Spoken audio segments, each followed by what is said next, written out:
Morning, everyone. Good Good morning, morning, Rabbi. Rabbi. We're learning Mishnah Yoma, Parak Beis, Chapter 2, Mishnah Gimel, Mishnah 3. Yesterday's Mishnah talked about the first lottery that was done every morning, and that was regarding who would perform the mitzvah of Trumas Hadeshin, of separating the ash from the Mizbech, from the altar. And now we're going on to Hapayas Hashem, the second lottery. What did that cover? So the answer is, Mi Sheichet, who slaughters. Again, this is all revolving around the carbon tumid, around the morning daily sacrifice. So Mi Sheichet, who slaughtered. Mi Zayrek, who splashes the blood onto the wall of the altar. Mi Midashim Mizbeach HaPnimi, who cleans out the inner altar. The inner altar had ash on it also, because every day the kataris, the incense, was burned on it. Mi Midashin Menorah, and who would clean out the menorah. That means a part of the avodah of the menorah was to clean it out from the ash of the previous day, clean it out and prepare it and light it for the coming day. Okay, so we say the second lottery is covering these four things. Okay, so we have four things being covered by the lottery. Now, how do the four things get covered? So the lottery, again, they're standing in a circle, right? They start from one. They pick there's this large random number. They start counting, and then the final number comes out on someone, right? So that someone who got the final number, what does he get? Now the Mishnah, if you read the Mishnah as it is, he would get the first thing mentioned, which was the shechita. But that's not what happens. The zrika, the sprinkling of the blood, is a more important part of the avodah, because that needs a kohen, while the shechita slaughtering halachically doesn't need a kohen. So therefore, if you win this lottery, right, if you become the one that the final number came on, you get the most important thing, which is the zrika, which is the sprinkling of the blood. And the sprinkling of the blood includes not only the sprinkling of the blood, but also the catching of the blood. Right, when you had you started off with the spring. There was shechita, there was the slaughtering, there was the catching of the blood, there was the taking of the blood to the altar, and there was a sprinkling. So even though they don't mention the holacha here, but I'm assuming that's included in it also. You catch the blood, you bring the blood to the mizbeach, and you sprinkle it. That's what the first one won. He won the most significant one. Then comes the shechita. So number two got the shechita. Now who was number two? Who came in second place? The one to his right. He came in second place. So that means that the first guy had the zrika, had the sprinkling. The one to his right had the slaughtering. The one to his right had the next thing mentioned, which is cleaning out the ash from the inner altar. And the next one had cleaning out the menorah. It all went in that order. In the way that the Mishnah is listing, this is the order how it all went, and it started from the person who got the final number, and then went right. Went from the right. All the next people were the right. The next one was the right to him, and each one was right from the other one. Even though this was not in chronological order. What do you mean chronological order? Because you can't have. But the only one that wasn't in order was the zrika. After that, well, I mean, you have the zrika, you have the shechita. Those two go together. And then the next thing that was which was done were these next two things. Now, the next part of that, so we already just covered how many? We covered Sheichet, Zarek, right? We covered four positions. Now, Umi Ma'ala Evarim Lakevish. The next thing, then we have to now determine who brings up the Evarim to the ramp. Okay. Now, hold on 1 second.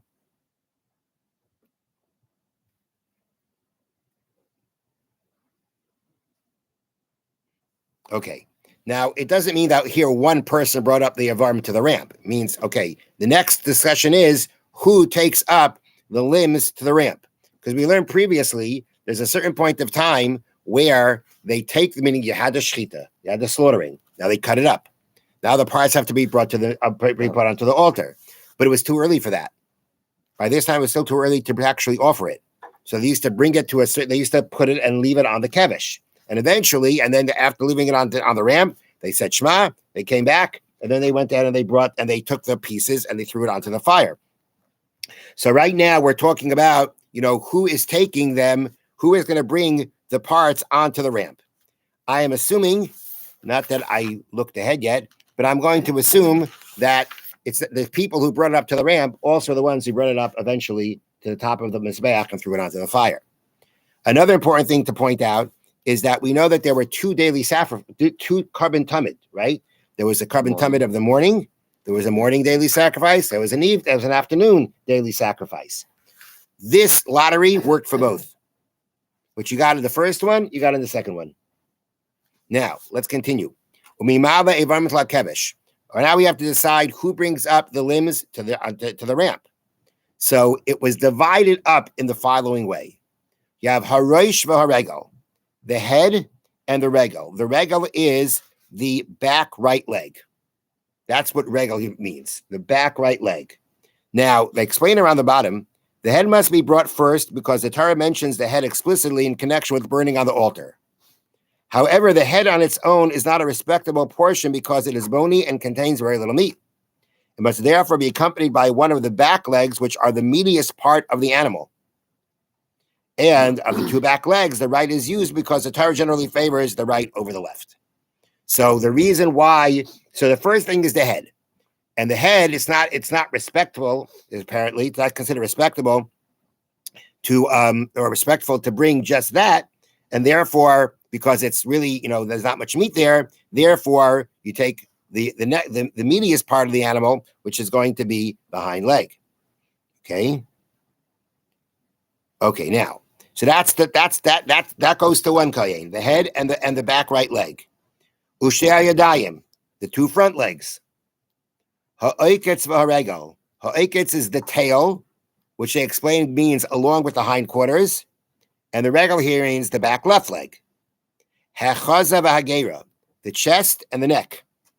Ratinura says the neck also has connected to it the windpipe together with the liver and the heart.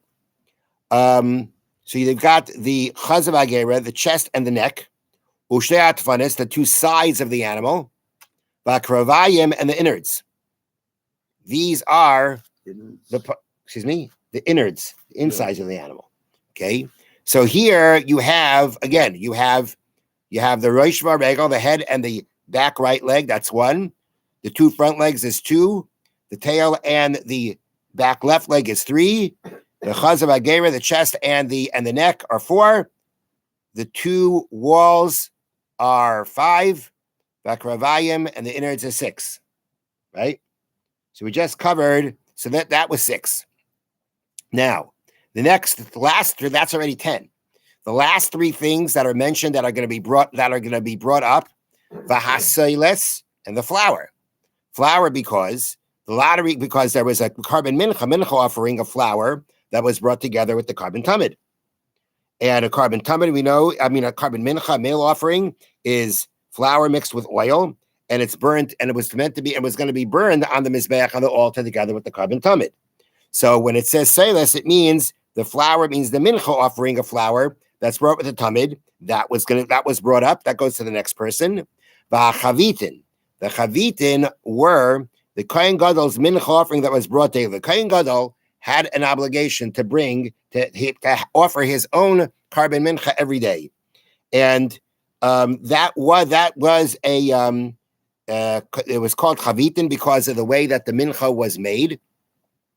And he gave, and half of it was brought in the morning, half of it was brought in the evening. And so, although that is the kohen gadol's carbon, he didn't necessarily bring it up to the mizbeach. It actually came from his money, and any kohen could bring it for him. So when we mention here that one of the things that Kohanim bring up to the ramp is the chavitin, is the kohen gadol's meal offering that he brings every day. It wasn't necessarily the kohen gadol bringing it; it was brought for him. Another kohen could bring it for him. Okay, that's the oil. That's the chavitin, v'hayayin, and the wine. There was wine poured on the altar at the time that the carbon tamid, that the sacrifice was brought on the fire. So these are all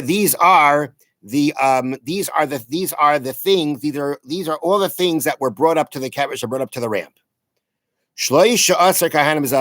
In total, when it came to the second lottery, there were 13 Kohanim that were able to basically get to do something based on this second lottery. Now, the order that's mentioned here, it says the head first, and then it says the other parts. So the order here works in the following way. I just want to find it. Right. The order of the portions corresponds to their relative size, with the larger ones preceding the smaller ones. Taisadim explains, why was this the order of the pieces of the animal? The answer is it goes by size. Now, the head had to be first because, as mentioned before, it was mentioned first in the pasuk. And a leg has to go together with it because of the fact that, as we said before, you need another meaty piece to go along with it. But then when we're talking about the rest of the order of the animal parts, it went by size. That's what it says. It went by size. Amar ben Azai, Amar ben Azai lefnei Rabbi Akiva mishum Rabbi Yeshua. Ben Azai said, in front of Rabbi Akiva, in the name of Rabbi Yeshua, Derech hiluchai hayakarev. The order in which the Talmud was brought corresponds to the way it walked when it was alive. First, the head. That's first, right? That's the head, okay? Now, together with the back right leg, it's going to have, again, it has to be accompanied by something else, something, a meaty part of the animal. Then the chest and the neck. Then the two front legs. Then the two sides. And then the tail and back left leg. That's the order how it walks. And these are all different people. Yes. That's not a question. They're all different people. And the question is, what was the order? We're going in an order here. We're saying, the Mishna is telling us the order. It actually starts with the person's sprinkling and then slaughtering and then the whole list of things mentioned in the Mishnah. So the first order of the beginning of the Mishnah that mentions the order in the way it does, it's because it's going by relative size. It's going by what was the larger one? What was the larger pieces went first? And as I said, in the name of Rabbi Yeshua, that it followed the order of how it was divided up, meaning who in the line of who got what, it was following the way the animal walks when it was alive. Have a wonderful day and a wonderful Shabbos. Thank you, Rabbi. They bring it up in trays or